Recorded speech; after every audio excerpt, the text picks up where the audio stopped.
Luiz Gama. Luiz Gama foi uma importante personalidade negra do Brasil na segunda metade do século XIX.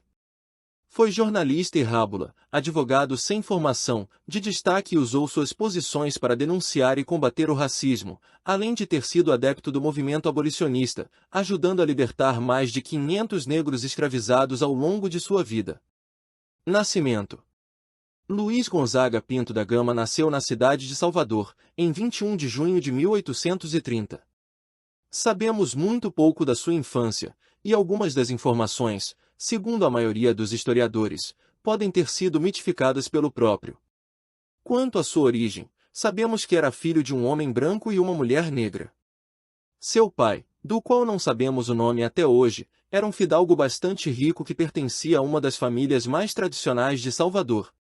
A mãe de Luiz Gama supostamente era Luísa Maim, uma mulher negra originária da Costa da Mina e que sobrevivia como quitandeira. Ela teria sido bastante envolvida com a revolta dos malês e com a Sabinada. Luísa Maim teria fugido para o Rio de Janeiro por conta da repressão instalada na Bahia depois da Sabinada. No Rio de Janeiro, ela teria desaparecido, e Luiz Gama relatou que descobriu posteriormente que ela teria sido expulsa do Brasil por praticar rituais religiosos africanos. Luiz Gama, então, foi criado pelo pai, que decidiu vendê-lo como escravo quando ele tinha 10 anos. Luiz Gama como escravizado. Sua venda como escravo pelo próprio pai teria acontecido porque este tinha dívidas de jogo e precisava quitá-las. A escravização de Luiz Gama era ilegal, mas, ainda assim, ele foi vendido e transportado de barco para o Rio de Janeiro. Na capital, ele teria trabalhado em uma loja de velas. Depois ele foi revendido para um alferes, que o levou para o interior de São Paulo, até que, finalmente, ele foi revendido mais uma vez, indo morar em São Paulo e trabalhar em ofícios domésticos. Durante o seu cativeiro, ele aprendeu a ler por influência de um hóspede de seu dono. Depois disso, decidiu fugir e ir atrás das provas de sua liberdade. Luiz Gama conseguiu provar a sua liberdade, embora não saibamos como ele tenha feito isso. A partir daí, ele seguiu sua carreira profissional e foi um dos maiores intelectuais do Brasil na segunda metade do século XIX. Lilias Schwartz, Flávio Gomes e Jaime Laureano afirmam que a alfabetização de Luiz Gama, além de uma influência daquele hóspede sobre ele, pode ter sido também resultado do contato que ele manteve com a leitura do Alcorão com os africanos muçulmanos em Salvador. Isso pode ter criado seu forte vínculo com a leitura. Vida profissional. Depois de reconquistar sua liberdade, Luiz Gama aderiu à Força Pública de São Paulo e alistou-se como praça. Isso aconteceu em 1848, e ele permaneceu na corporação até o ano de 1854, quando um ato de insubordinação forçou sua prisão e expulsão. Nesse período ele exerceu função de copista e chegou a trabalhar num gabinete de delegacia. Em 1856 ele se tornou funcionário público, indo trabalhar na secretária de polícia, e tornou-se uma figura influente e bem relacionada. Seu trabalho com a escrita na polícia demonstrava a habilidade que ele tinha para esse ofício, e assim ele começou a produzir alguns textos, com seu único livro, Primeiras Trovas Burlescas de Getulino, publicado em 1859. A partir da década de 1860, Luiz Gama iniciou carreira como jornalista e tornou-se um dos grandes jornalistas da cidade de São Paulo. Ele trabalhou em vários jornais, como Diabo Coxo, Cabrião, Radical Paulistano, Correio Paulista e Polichinelo.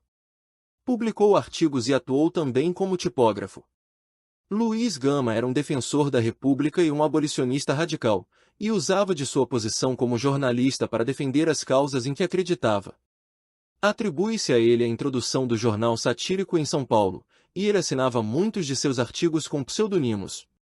Entre as posições políticas de Gama, destacou-se o fato que ele se envolveu com a formação do Partido Republicano Paulista. Defensor do abolicionismo. Luiz Gama foi um dos maiores abolicionistas do Brasil na segunda metade do século XIX e usou de suas posições e de sua influência para defender o fim da escravidão e auxiliar negros escravizados. Ele manifestava sua oposição à escravidão em seus artigos jornalísticos, participou de associações abolicionistas, e foi uma figura engajada. A principal forma de atuação de Luiz Gama se deu por meio de sua atuação como rábula, isto é, como advogado sem formação acadêmica. Ele chegou a frequentar aulas do curso de Direito, mas nunca se formou. Acredita-se que essas aulas mais o trabalho na delegacia tenham lhe dado o conhecimento necessário para que pudesse atuar. Ele anunciava os seus serviços nos jornais de São Paulo, incluindo nos que ele escrevia, e teve muito sucesso na defesa de negros escravizados. Na justiça, Luiz Gama foi bem-sucedido em garantir a liberdade dessas pessoas ao demonstrar que a escravização delas era ilegal à luz de uma lei de 1831 que proibia o tráfico negreiro. A Lei do Ventre Livre, aprovada em 1871, também reforçou a atuação de Gama, permitindo que ele conquistasse a liberdade de mais de 500 pessoas, segundo ele mesmo afirmou. Lilias Schwartz, Flávio Gomes e Jaime Laureano afirmam que a atuação dele contra a escravidão rendeu-lhe inúmeros inimigos e uma série de ameaças de defensores dessa instituição. Morte. Luiz Gama morreu relativamente novo, com apenas 52 anos, em 24 de agosto de 1882, por complicações causadas pela diabetes.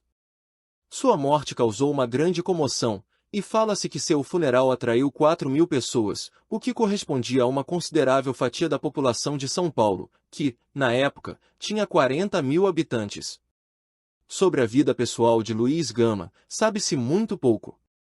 O que se sabe é que ele se casou com uma mulher negra chamada Claudina Fortunato Sampaio e que, desse casamento, um filho chamado Benedito nasceu.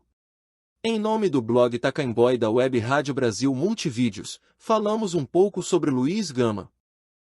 Obrigado pela audiência. Curta esse vídeo, se inscreva, compartilha com seus amigos e comenta com sugestões de assuntos que você queira ver nesse canal.